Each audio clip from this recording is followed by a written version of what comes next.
Hello students, आज हम लोग राजस्थान के इतिहास में मारवाड़ के शासक राव चंद्रसेन के बारे में पढ़ेंगे, जिन्होंने 1562 से 1581 तक शासन किया।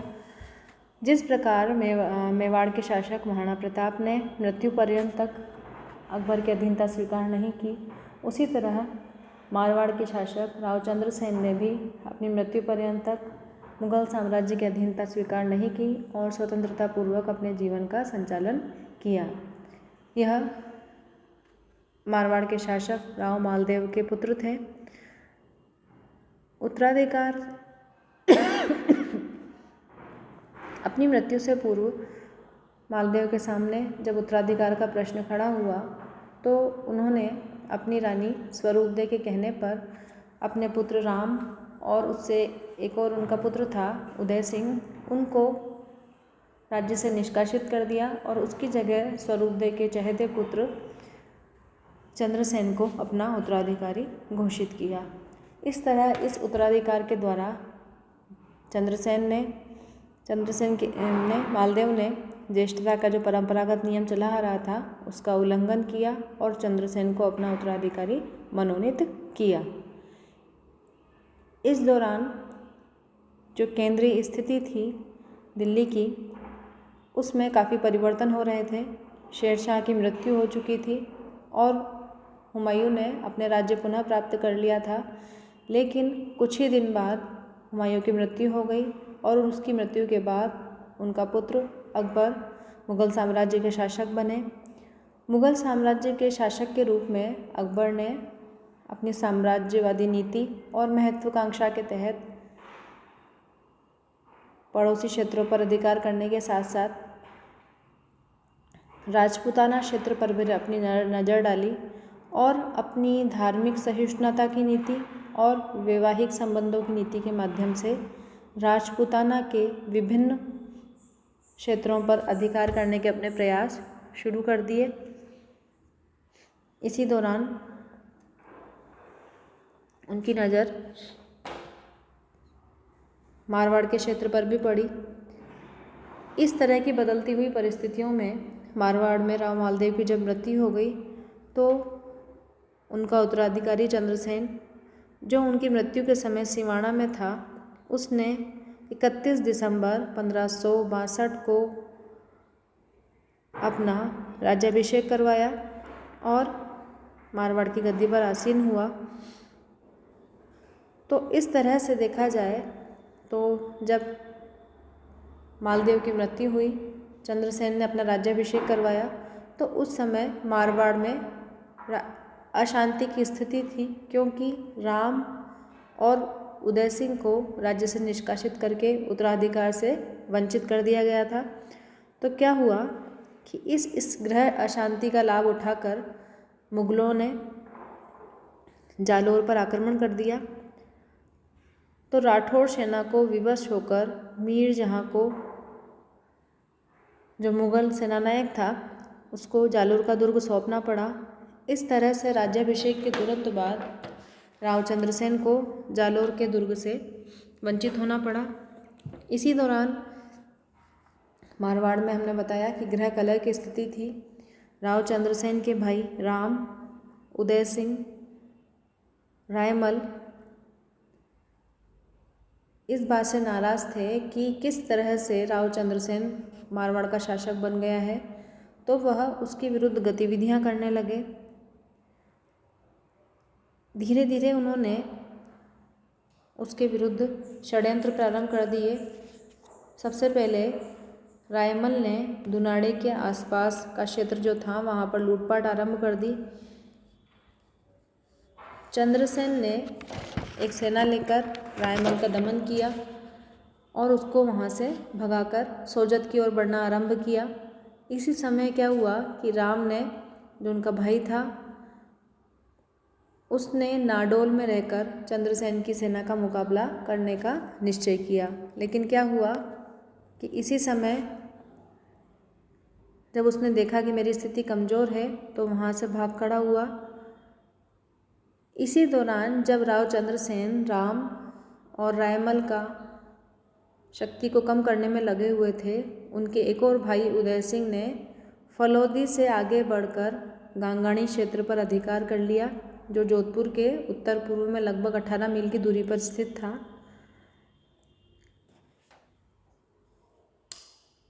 राम और रायमल को खदेड़कर राव चंद्रसेन ने उदय सिंह की ओर अपना अभियान प्रारंभ किया, लेकिन उदय सिंह गांगाणी क्षेत्र से भागकर लोहावर नामक स्थान पर पहुंच गया, जहां दोनों पक्षों की सेनाओं के बीच में काफ़ी अच्छा युद्ध हुआ। इसमें विजय चंद्रसेन को मिली, लेकिन इसके बाद भी उदय सिंह हतोत्साहित नहीं हुआ और वह लगातार चंद्रसेन के विरुद्ध संघर्ष की तैयारी करता रहा और फलोदी क्षेत्र में जाकर वह चंद्रसेन के विरुद्ध युद्ध की पुनः तैयारी करने लगा। लेकिन चूंकि इस समय राजपूताने के क्षेत्र पर अकबर का वर्चस्व बढ़ रहा था, तो इस स्थिति को देखते हुए जो राठौड़ वंश के सरदार थे, उन्होंने चंद्रसेन को समझाया, स्थिति को समझाया कि किस प्रकार अकबर की जो प्रभाव है वो राजपूताने पर बढ़ रहा है और वह अपना प्रभाव बढ़ाने के लिए इस ग्रह अशांति का लाभ उठा सकता है। तब उन्होंने चंद्रसेन को इस स्थिति को समझा बुझाकर वापस उनको लौटा दिया। अब हम पढ़ेंगे बच्चों कि चंद्रसेन के समय जोधपुर पर मुगलों का किस तरह से आक्रमण हुआ। चंद्रसेन के भाई राम, जो चंद्रसेन से परास्त हो चुका था, वो चुपचाप नहीं बैठा और युद्ध की तैयारी करने लगा। तो चंद्रसेन को जब यह स्थिति पता चली तो उसने उसके विरुद्ध एक सेना भेजी। नाडोल नामक स्थान पर दोनों पक्षों में, कौन कौन से पक्ष में, चंद्रसेन में और उसके भाई राम के बीच में भीषण युद्ध हुआ। जब राम को ऐसा लगने लगा कि मुझे पराजय प्राप्त होने वाली है, तो वह युद्ध क्षेत्र से चला गया और अजमेर के मुग़ल हाकिम हुसैन कुली बेग के पास पहुंचा और उसने कहा कि मुझे आपकी सहायता चाहिए चंद्रसेन के विरुद्ध। चूँकि मुग़ल तो पहले से ही तैयार थे क्योंकि वो मारवाड़ की स्थिति जानते थे कि किस तरह से मारवाड़ की स्थिति कमज़ोर है, तो उन्होंने इस अवसर का लाभ उठाते हुए राम हुसैन कुली के नेतृत्व में मुग़लों की सेना लेकर जुलाई 1563 में बावड़ी नामक स्थान पर पहुंचा। लेकिन इसी दौरान कुछ अधिकारियों के सहयोग से, कूटनीति से राम और चंद्रसेन के बीच संधि हो गई और इस संधि के अनुसार चंद्रसेन ने सोजत का जो परगना था वो किसको दे दिया? राम को दे दिया। लेकिन इसके बाद भी राम अपनी स्थिति से संतुष्ट नहीं हुआ और वह 1564 में अकबर के दरबार में पहुंचा और उसने वहां जाकर अकबर की अधीनता स्वीकार की और उस चंद्रसेन के विरुद्ध उससे सहायता की प्रार्थना की। इस समय तक क्या हुआ था कि अकबर ने राजपूताने के कुछ राज्यों से मैत्रीपूर्ण संबंध स्थापित कर लिए थे। मारवाड़ के दो प्रमुख दुर्गों मेड़ता और नागौर पर वह अधिकार स्थापित कर चुका था, लेकिन मारवाड़ के क्षेत्र पर वह अधिकार करके पूर्ण विजय प्राप्त करना चाहता था। और जब राम उसके पास सहायता करने के लिए पहुंचा तो उसको एक अच्छा अवसर लगा अकबर को, तो उसने क्या किया कि राम की प्रार्थना तुरंत स्वीकार कर ली और हुसैन कुली के नेतृत्व में एक सेना जोधपुर पर आक्रमण करने के लिए भेज दी। मई 1564 में हुसैन कुली खां के नेतृत्व में मुग़ल सेना ने जोधपुर पर आक्रमण करके दुर्ग को घेर लिया। चंद्रसेन भी किले के अंदर ही था और वो मुग़लों का सामना करते रहे।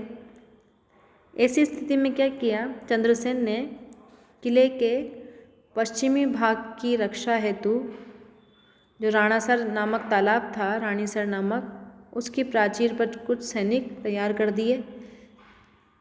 जब दुर्ग में प्रवेश करने में मुग़लों को सफलता नहीं मिली तो उन्होंने जो प्राचीर के पास में रानीसर तालाब की प्राचीर पर उन्होंने आक्रमण करने प्रारंभ कर दिए धीरे धीरे, जिससे क्या हुआ कि इस प्राचीर पर मुगलों का अधिकार हो गया और मुगलों के लिए किले में प्रवेश करना क्या हुआ, काफ़ी आसान हो गया। अब राव चंद्रसेन के पास भी रसद सामग्री जो थी वो धीरे धीरे कम होती गई, तो वो कुछ सरदारों को वहाँ छोड़कर भादराजून की ओर चला गया। इस तरह से जोधपुर पर मुगल आक्रमण के बाद उनका अधिकार हो गया। इस तरह से क्या हुआ कि जो आपसी कलह थी मारवाड़ की, उस कलह का परिणाम यह निकला कि जोधपुर जैसे महत्वपूर्ण क्षेत्र पर भी मुगलों का अधिकार हो गया। अब यहाँ से जाने के बाद जो चंद्रसेन था उनकी आर्थिक स्थिति धीरे धीरे बिगड़ने लगी और उनको इस स्थिति को सुधारने के लिए अपने पास की कुछ जो बहुमूल्य धातुएं थी वो पड़ोसी क्षेत्र के राजाओं को बेचनी पड़ी। अब हम देखेंगे कि चंद्रसेन की अकबर से भेंट किस तरह हुई। जोधपुर जब उसने छोड़ा राव चंद्रसेन ने, तो उनको धन की कमी के कारण और दूसरी परिस्थितियों के कारण उनका जो जीवन था वो बड़ी कष्टपूर्ण स्थितियों में व्यतीत हुआ। इस समय उत्तरी भारत में पंजाब से लेकर बिहार तक अकबर का साम्राज्य जो था सुदृढ़ रूप से स्थापित हो चुका था। राजस्थान की दक्षिणी पूर्वी सीमा पर स्थित प्रांत भी 1562 तक अकबर के अधीन हो गए थे। जब राजस्थान में नागौर का दरबार लगा तो कई क्षेत्रों के राजाओं ने मुगलों की अधीनता स्वीकार कर ली। 1568 में चित्तौड़ पर, 1569 में रणथंभौर पर अकबर का अधिकार हो चुका था। इस तरह से इस समय तक अकबर का प्रभुत्व भारत और संपूर्ण राजपूताना में काफ़ी विस्तृत हो गया था। 1570 में जब अकबर ख्वाजा मोइनुद्दीन चिश्ती की दरगाह पर होता हुआ नागौर पहुंचा, तो यहाँ पर बीकानेर के शासक कल्याणमल, जैसलमेर के राहवर राय ने अकबर की अधीनता स्वीकार करी और वैवाहिक संबंध अकबर ने इनके साथ स्थापित किए। तो इसी समय क्या हुआ कि राव चंद्रसेन को लगा कि जब ये लोग अधीनता स्वीकार कर रहे हैं तो मैं भी वहाँ पर भादराजून अपना राज्य प्राप्त करने की आशा से वह भादराजून से चलकर नागौर पहुँचा और अकबर की सेवा में उपस्थित हुआ। उस समय उसका भाई उदय सिंह भी था, वो अकबर की सेवा में ही था। लेकिन यहाँ आकर क्या लगा बच्चों चंद्रसेन को कि कहीं ना कहीं उनको अपने जो स्वाभिमान था उस पर चोट लगी और वह अकबर को बिना बताए, बिना कुछ कहे नागौर के दरबार से वापस चले गए। इस चीज़ को अकबर ने काफ़ी अपना अपमान समझा, लेकिन इसके बाद भी चंद्रसेन ने अपने पुत्र को मुगल दरबार में छोड़ दिया। चंद्रसेन के नागौर से लौटने के बाद अकबर ने उसके भाई उदय सिंह को सामावली नामक स्थान पर अधिकार करने की आज्ञा दे दी। इस तरह से अकबर ने एक तो उदय सिंह को अपना अनुयायी बना लिया, दूसरी तरफ उन्होंने सामावली में जो गुर्जरों के विद्रोह हो रहे थे उनको दबाने का एक उपाय भी ढूंढ लिया। इसी समय चंद्रसेन के दूसरे बड़े भाई राम को प्रलोभन देकर मिर्जा बंधुओं को दबाने के लिए शाही सेना के साथ भेज दिया। इस तरह हम क्या देखते हैं कि अकबर ने बड़ी ही कूटनीति से जो मारवाड़ का उत्तराधिकार संघर्ष था उसमें अपनी नीतियों के द्वारा फ़ायदा उठाते हुए भाइयों में आपस में फूट डाली और जोधपुर का एक महत्वपूर्ण क्षेत्र लेने में काफ़ी सफलता प्राप्त करी।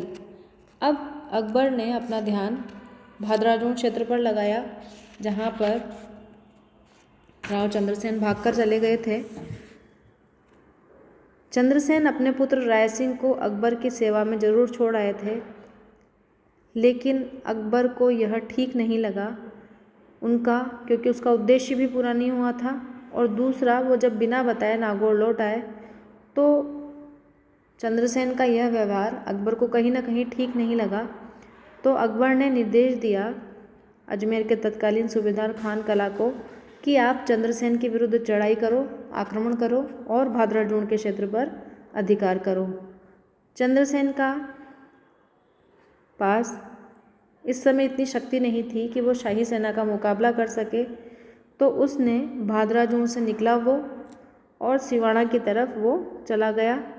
इस तरह से 17 फरवरी 1571 को भादराजून के क्षेत्र पर क्या हुआ, मुगलों ने अपना अधिकार कर लिया। इसके बाद चंद्रसेन 4 वर्षों तक सिवाना के दुर्ग में रहा। इन 4 वर्षों में अपनी आर्थिक स्थिति को सुधारने के लिए उसने आसरलाई, जेतारण तहसील का एक गांव है ये, उस गांव में लूटमार करी और अजमेर के भिणाय नामक ग्राम में, जहाँ पर मांदलिया नामक भील का काफ़ी उपद्रव था, उस उपद्रव को शांत करके अपनी आर्थिक स्थिति को मजबूत किया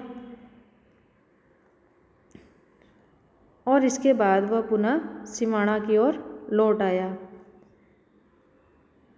इस तरफ अकबर का ध्यान अभी तक नहीं गया था, क्योंकि अकबर इस समय गुजरात और मेवाड़ के अभियान में व्यस्त था। जब वो वहाँ पर से फ्री हुआ, जब मुक्त हुआ कि गुजरात अभियान में विजय प्राप्त हो गई, तो 30 अक्टूबर 1572 के लगभग अकबर ने बीकानेर के शासक राय सिंह को जोधपुर सरकार का मुगल अधिकारी नियुक्त किया और उसको ये जिम्मेदारी सौंपी कि अजमेर अहमदाबाद का जो सैनिक मार्ग है उसको खुला रखा जाए।